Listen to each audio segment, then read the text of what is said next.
Hello, everyone, and blessings to you for tuning in. In this episode, in this message, I'll be talking about what is bribery. What is bribery and how it affects all of us. And I'll give you a unique perspective on this. First, I'd like to tell you a little story.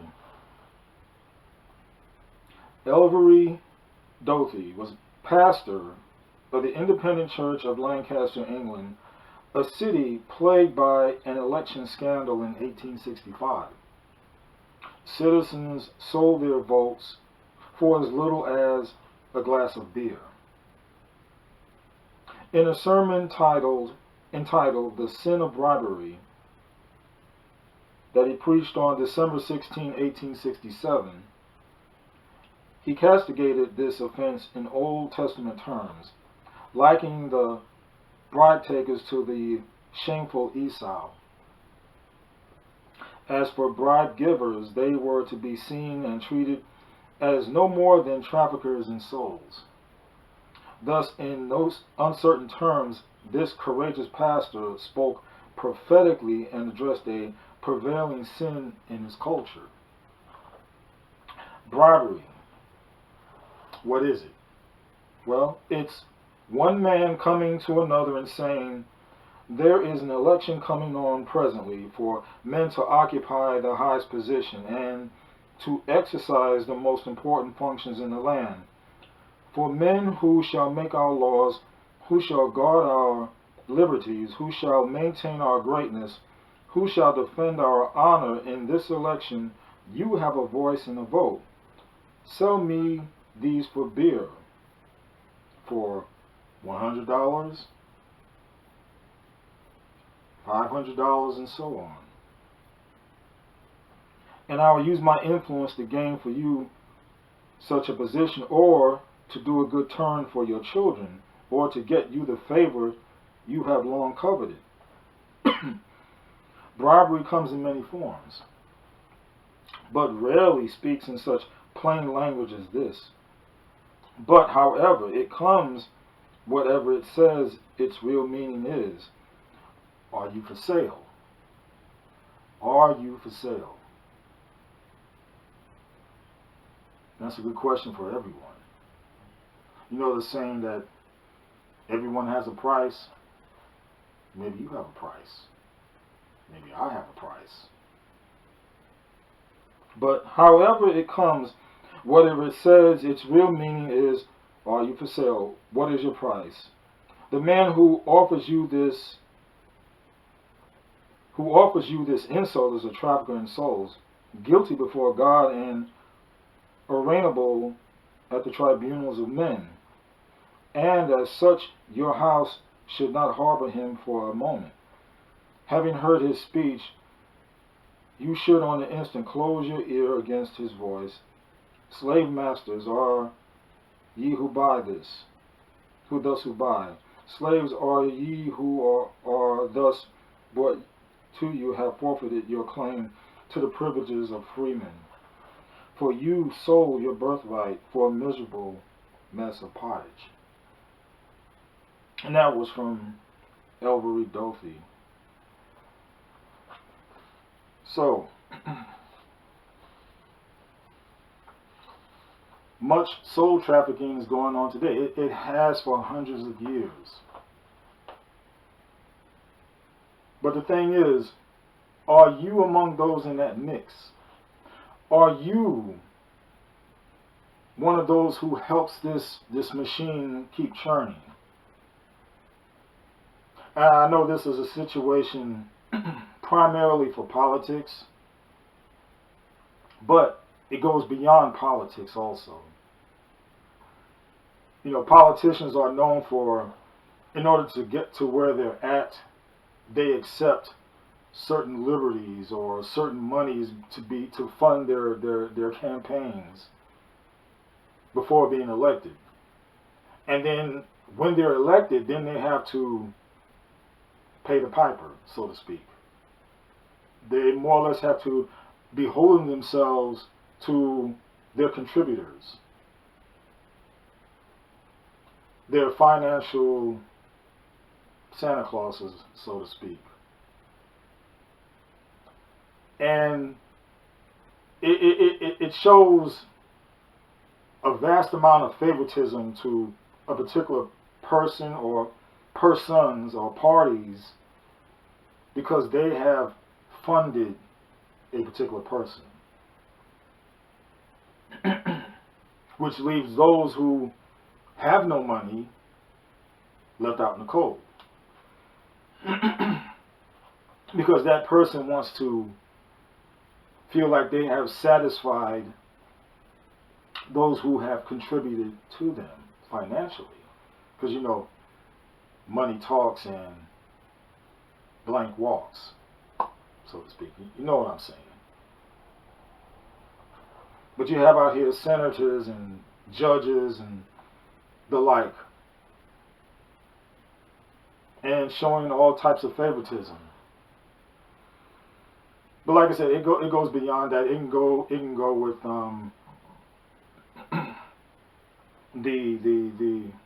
the everyday person. You do a favor for me, I'll look out for you.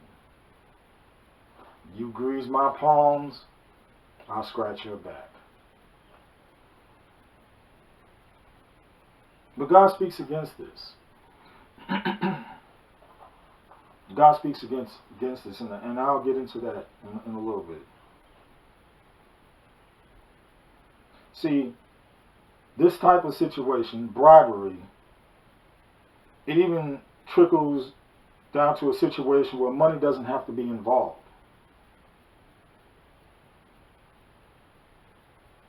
But what's involved is a perceived right of privilege. Like what's going on now in these days, these times. Now this has been going on for years, and I'm speaking about how black people have been demonized by whatever police force, you name it, USA. Demonized, brutalized, picked on, spat on, beaten. Anything you can come up with to say that's been done. I'm not talking about situations where you have a gangbanger and they're going around killing people. Heck, from what I've seen, they leave the gangbangers alone. They leave the gangbangers alone. Why? Because they have been bribed by the gangbangers. They've been bribed by them. They've been paid off. You don't see them doing that with gangbangers. They do this to the common man. They do this to the man who is minding his business, who is not a threat, but is not bribing them, not contributing to their cause. So therefore, they get backlash, they get beaten, they get brutalized. It shows favoritism. It shows favoritism to those who give the money. Like the term, show me the money, and I'll show you favoritism. So what does God say about this? Exodus 23:8 says, "You shall not take a bribe, for a bribe binds the clear-sighted and subverts the cause of the just." 2 Chronicles 19:7. "Now then, let the fear of the Lord be upon you. Be very careful what you do, for the Lord our God will have no part in unrighteousness or partiality or the taking of a bribe." Deuteronomy 10:17. "For the Lord your God is the God of gods and the Lord of lords, the great, the mighty, and the awesome, God who does not show partiality nor take a bribe." Proverbs 21:14.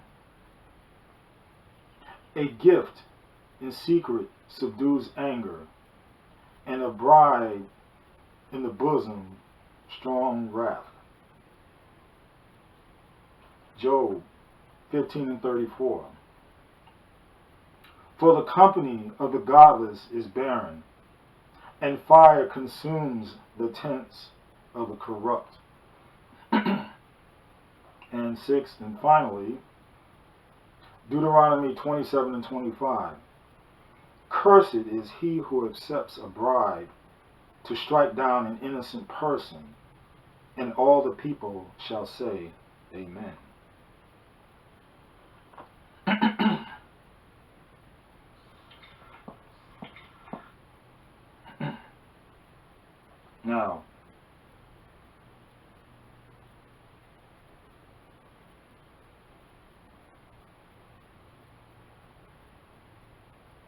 Now let me continue here.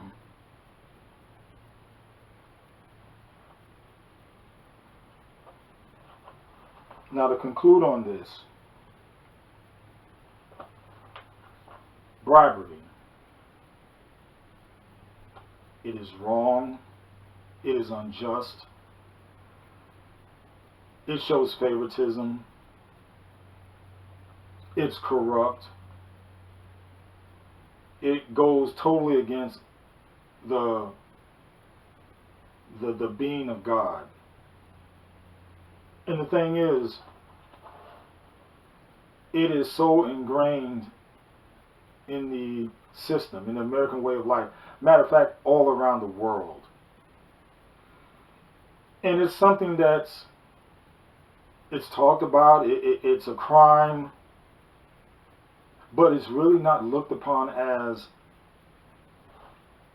a big piece of the engine of corruption, a big piece of the engine of crime. You see, all this stuff going on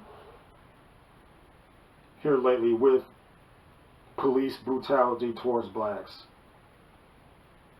has to do with favoritism, has to do with bribes. Like I mentioned, you don't see these police officers going after the gangbanger, the true thugs. You don't see them going after them.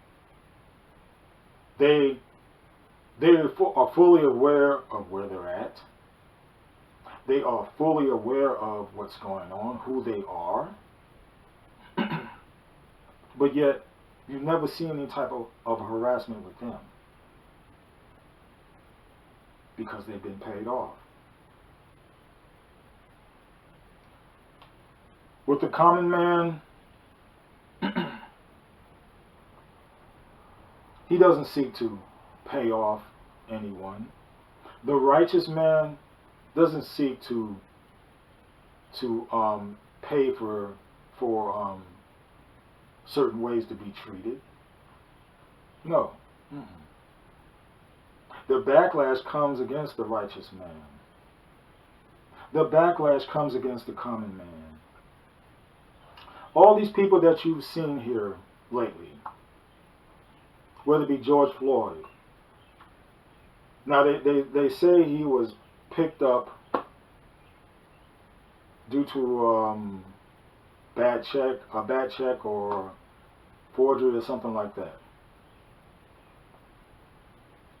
They say that, and the camera shows that He was handcuffed and detained without any struggle, with no struggle whatsoever. So why was he killed? Now they argue that there was a struggle, but according to reports outside of the police, there was no struggle. So why was he killed? Now you may say, what does this have to do with bribery? Like I said, it has a lot to do with it, because when you have favoritism or feel like you are of favoritism, then you start to feel privileged. You start to feel privileged. And then you start to feel like you can do anything, especially when you have a uniform of the law. You feel privileged and you feel above the law. You feel like you're untouchable. Because along with any police department USA, you're going to have those who feel privileged also to back you up.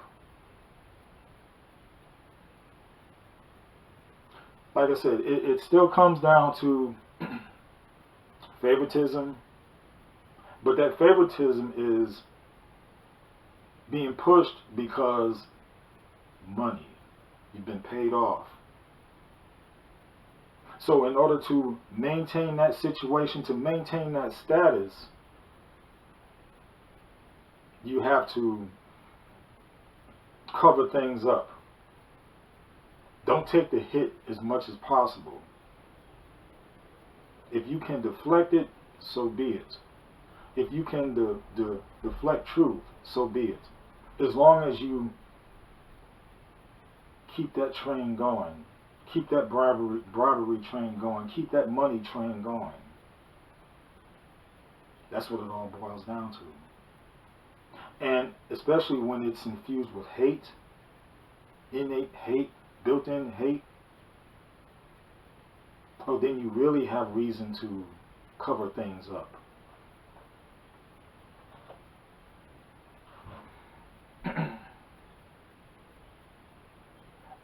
So I'm going to leave you with this. Like I said, from Deuteronomy 27:25. Cursed is he who accepts a bribe to strike down an innocent person. And I'll say it again, to strike down an innocent person. And all the people shall say amen. Well, that's it for today's message. Please feel free to comment and share if you feel led to give a donation. And I gratefully appreciate your support. And I leave you with the words from Romans 12:2. Be ye transformed by the renewing of your minds. Enough said.